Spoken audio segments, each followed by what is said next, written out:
My dear students, welcome back to our channel. Students, in this video I am explaining MBA third semester. Subject Operations Management, OM, second unit. Important short and long questions and answers. Let's start quick revision. First important long question is PPC Objectives. PPC, pay-per-click, objectives are the specific goals businesses aim to achieve through paid advertising campaigns. These objectives guide the design, execution, and measurement of PPC strategies. The most common objectives are 1. Increase website traffic. The primary goal is to drive more visitors to your website through paid ads. This objective is ideal for businesses looking to boost overall online visibility and brand awareness. 2. Generate leads. PPC campaigns can target users who are likely to provide their contact information, sign up for newsletters, or engage with forms. This is crucial for businesses focused on building an email list or nurturing potential customers. 3. Boost sales or conversions, aimed at generating direct sales or specific conversions, example, form submissions, sign-ups. This objective is typically used by e-commerce businesses or those with a clear conversion path. 4. Increase brand awareness, for companies seeking to build recognition in the marketplace. Brand awareness campaigns prioritize showing ads to a large audience, even if they don't immediately convert. 5. Promote a product or service. This focuses on highlighting a specific product, service, or promotion, such as limited time offers, seasonal sales, or new product launches. 6. Drive app installs. For businesses with mobile apps, PPC can be used to encourage users to download and install the app, driving app adoption. 7. Retargeting or remarketing. This objective targets users who have previously interacted with your website or app but didn't complete a desired action. Retargeting brings users back to complete their purchase or conversion goal. 8. Increase local foot traffic. For brick-and-mortar businesses, local PPC campaigns aim to drive visitors to physical stores by leveraging geo-targeting and location-based ads. 9. Maximize ROI. This goal centers on optimizing campaigns for the best cost-effectiveness, ensuring every dollar spent delivers the highest return. Each PPC objective requires tailored strategies and measurement criteria, allowing businesses to align their campaigns with their specific goals for success. Next important long question is basic types of production control. Production control is the process of managing and regulating the production process to ensure products are manufactured efficiently, on time, and to quality standards. There are several basic types of production control systems, each suited to different manufacturing environments. 1. Batch production control. In this system, products are made in groups or batches rather than individually or continuously. Each batch goes through the same production steps before being completed. This is commonly used in industries like pharmaceuticals, food processing, and textiles, where similar items are produced in batches. 2. Job production control. Job production is used for custom-made products or unique orders. Each product is tailored to specific customer requirements or specifications. This type of control is typical in industries like custom manufacturing, construction, or printing, where the production process is based on individual customer demands. 3. Continuous production control. Continuous production is used when manufacturing products in a non-stop 24/7 process, such as in the chemical, oil, or steel industries. The focus is on maintaining a steady flow of production with automated systems, controlling variables like temperature, pressure, and speed to ensure product consistency and efficiency. 4. Mass production control. In mass production, products are manufactured in large quantities, typically using assembly lines and automated machinery. This system is ideal for producing standardized products like automobiles or electronics, where the focus is on high output and uniform quality. 5. Flexible production control. This system combines the efficiency of mass production with the ability to adapt to varying customer demands or product specifications. It allows manufacturers to switch between different products or configurations without major disruptions. Flexible production control is used in industries that require customization, such as advanced electronics, aerospace, or automotive manufacturing. Each production control type has unique advantages and is chosen based on the nature of the product, the volume of production, and the flexibility required. By selecting the right system, manufacturers can optimize efficiency, reduce costs, and maintain consistent quality. Next important long question is capacity planning, benefits, types, strategies. Capacity planning refers to the process of determining the production capacity needed by an organization to meet future demand for its products or services. It involves forecasting the required production capacity, making adjustments to resources, and ensuring that manufacturing processes can handle the demand fluctuations. Benefits of capacity planning. 1. Optimized resource utilization. Effective capacity planning ensures that resources, like labor, equipment, and materials, are utilized efficiently, preventing overuse or underuse. 2. Cost control. By aligning production capacity with demand, businesses can avoid unnecessary costs, such as excessive overtime or underutilization of equipment.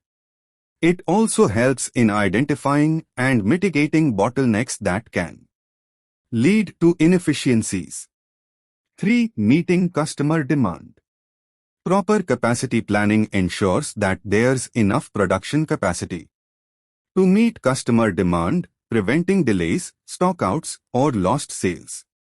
4. Improved lead times. With a well-planned capacity, production can be streamlined, reducing delays and lead times, which enhances overall customer satisfaction. 5. Flexibility and scalability. Capacity planning helps businesses adapt to changes in demand and market conditions.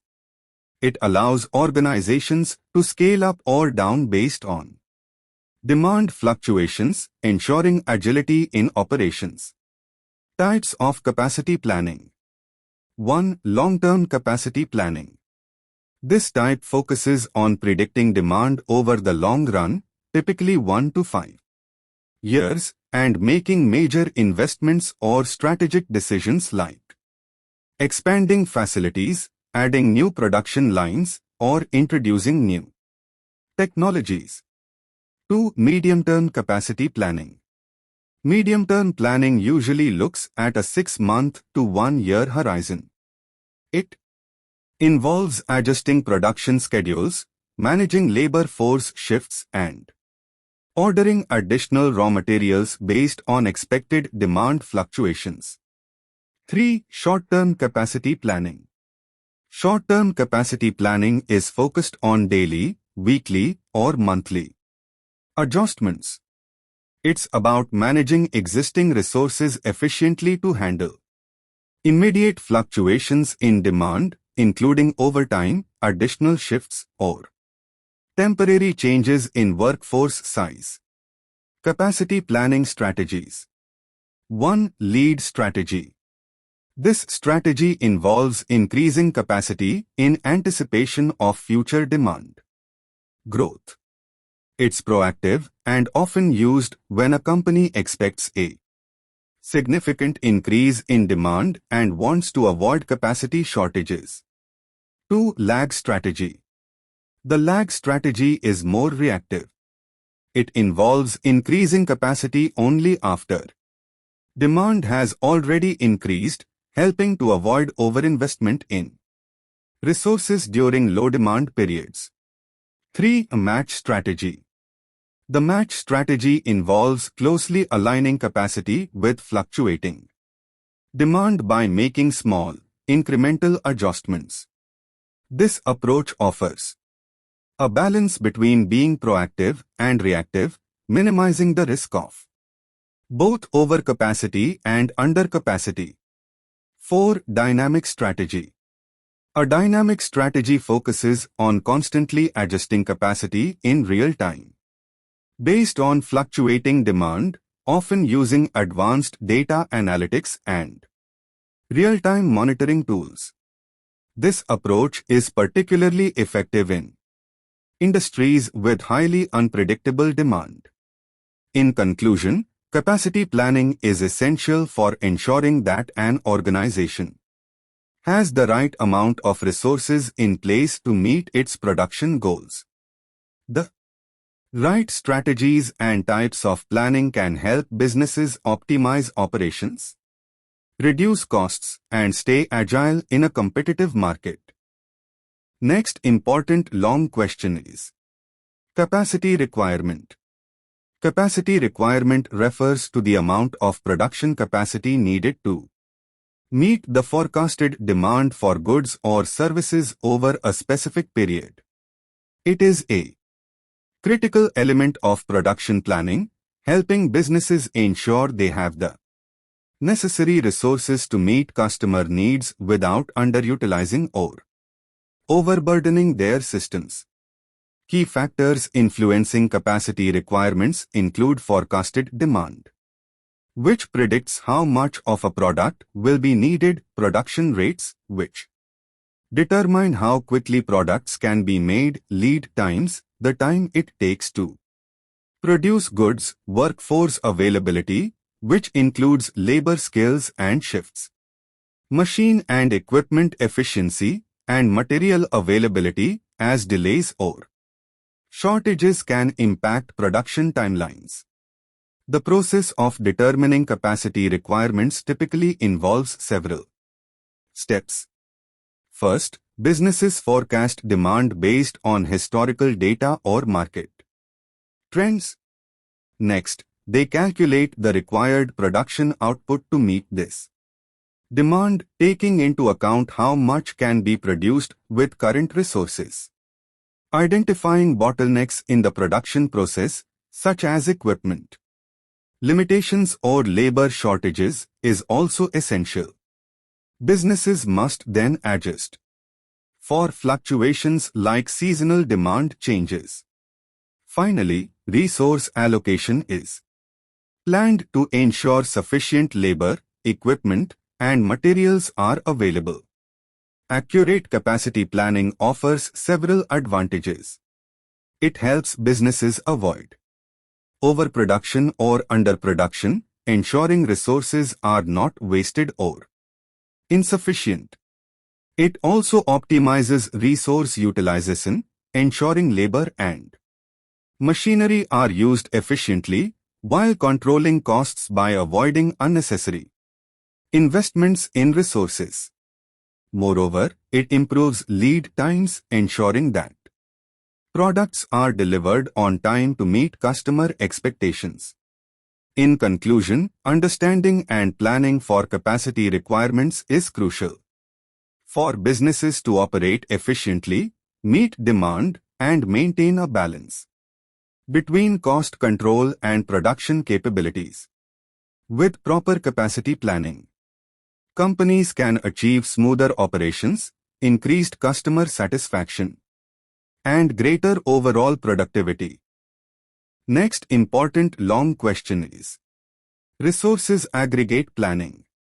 Resources aggregate planning is the process of determining the optimal level of resources such as labor, materials, and equipment needed to meet forecasted demand for products or services over a medium-term period, typically 3 to 18 months.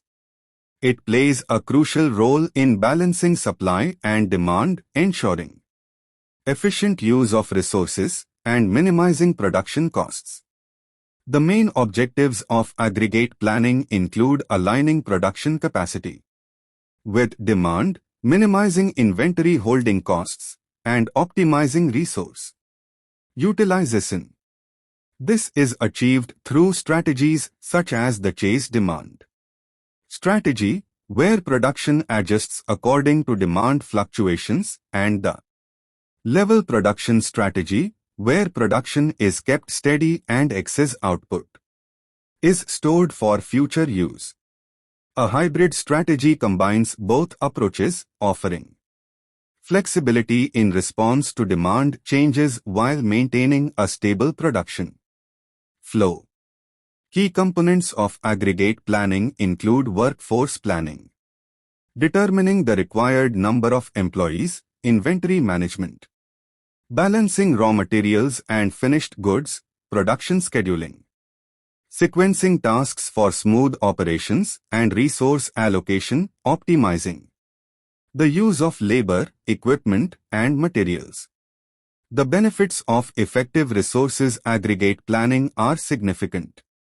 It helps improve efficiency by preventing resource underutilization or overuse, reduces costs associated with inventory and overtime, and ensures that customer demand is met on time.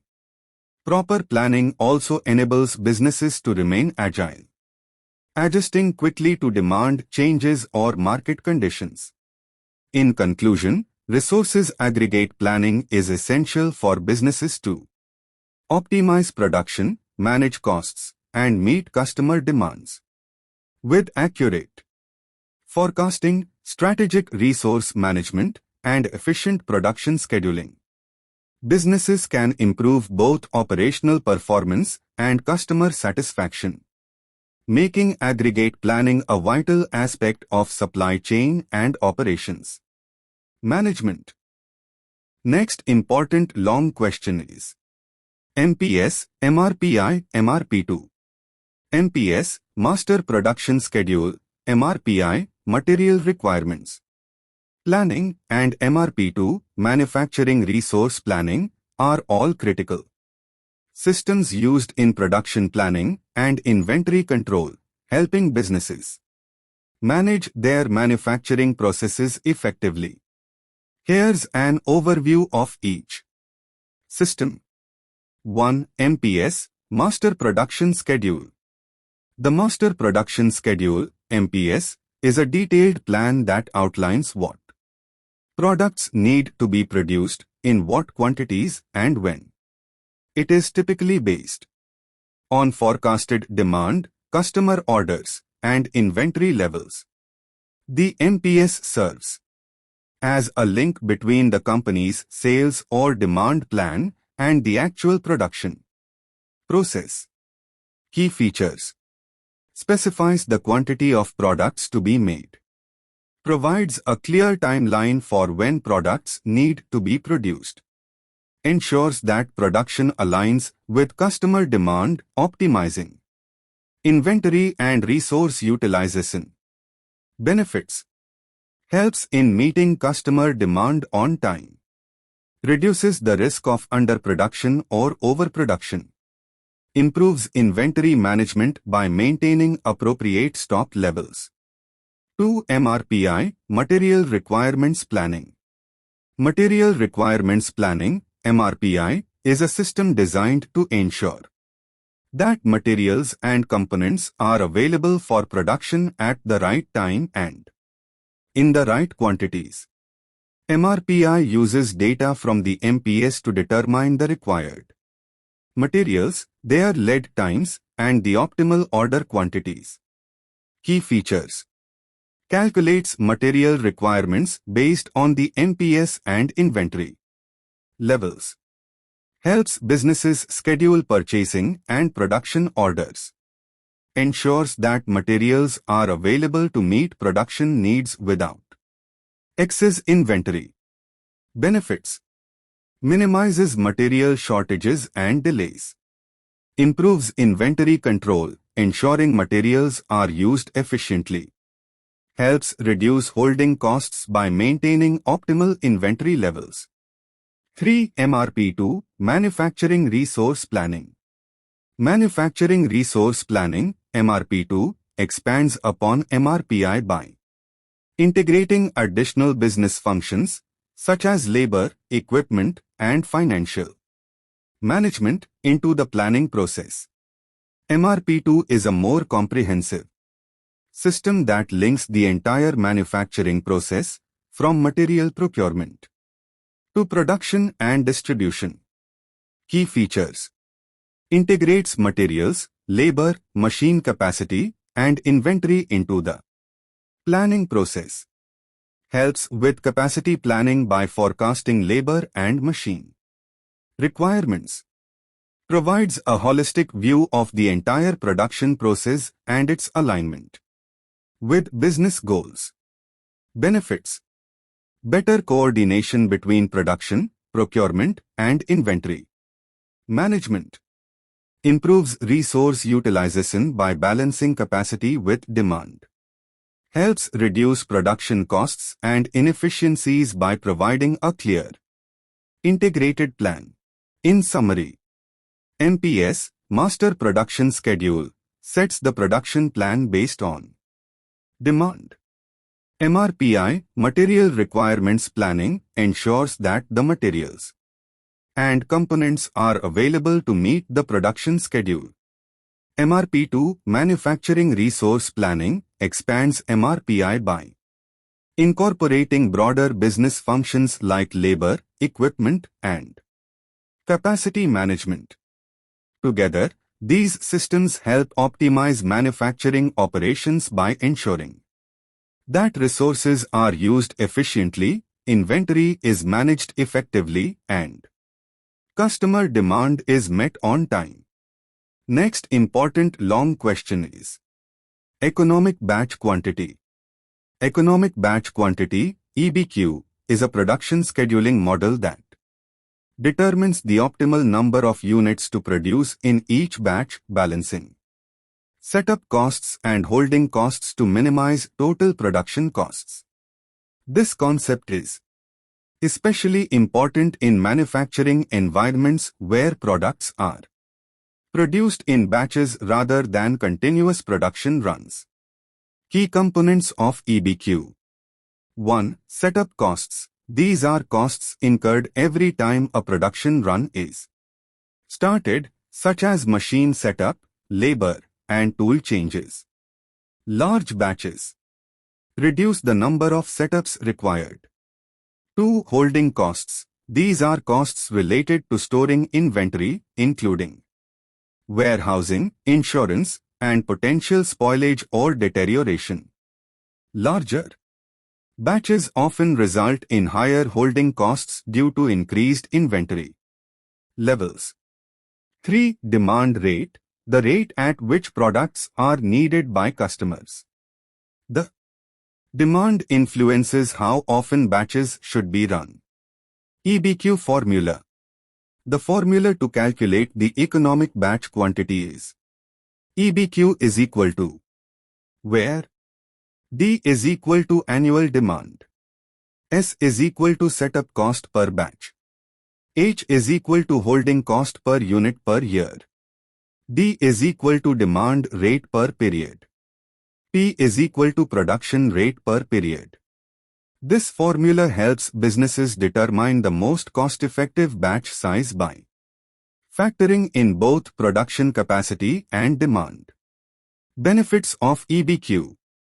1. Cost efficiency. By calculating the optimal batch size, companies can reduce both setup costs by minimizing the number of setups and holding costs by managing inventory levels more effectively. 2. Resource optimization. EBQ ensures that resources such as labor and machinery are used efficiently, reducing downtime between production runs. 3. Inventory management. EBQ helps avoid overstocking and stockouts, improving cash flow and storage efficiency. Limitations of EBQ. Demand variability. EBQ assumes steady demand, which may not always be realistic. Capacity constraints. Production limitations can affect the feasibility of producing the ideal batch size. Setup time fluctuations. Variability in setup time can make the optimal batch size less precise. In conclusion, economic batch quantity is a useful tool for optimizing batch production, minimizing costs, and improving efficiency. However, it should be adjusted to account for real-world conditions like fluctuating demand and capacity constraints. Next important long question is lean operations. Lean operations is a production philosophy aimed at maximizing value for customers while minimizing waste.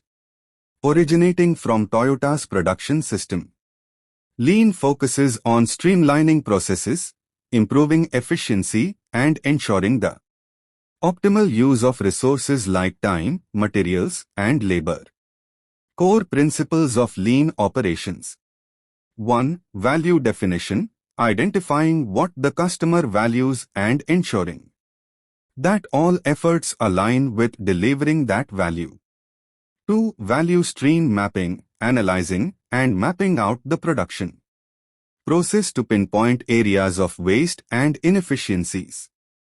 3. Flow optimization. Ensuring smooth production flow by reducing bottlenecks and interruptions. 4. Pull system. Producing based on actual customer demand, preventing overproduction and excessive inventory. 5. Continuous improvement. Kaizen, encouraging small, ongoing improvements at every level of the organization. 6. Standardization of work. Establishing consistent processes to enhance quality, reduce variability, and improve efficiency. Types of waste. Lean identifies 7 types of waste: overproduction, waiting, transportation, excess inventory, overprocessing, defects, and unnecessary motion. Eliminating these inefficiencies helps to lower costs and improve overall productivity. Benefits of lean operations.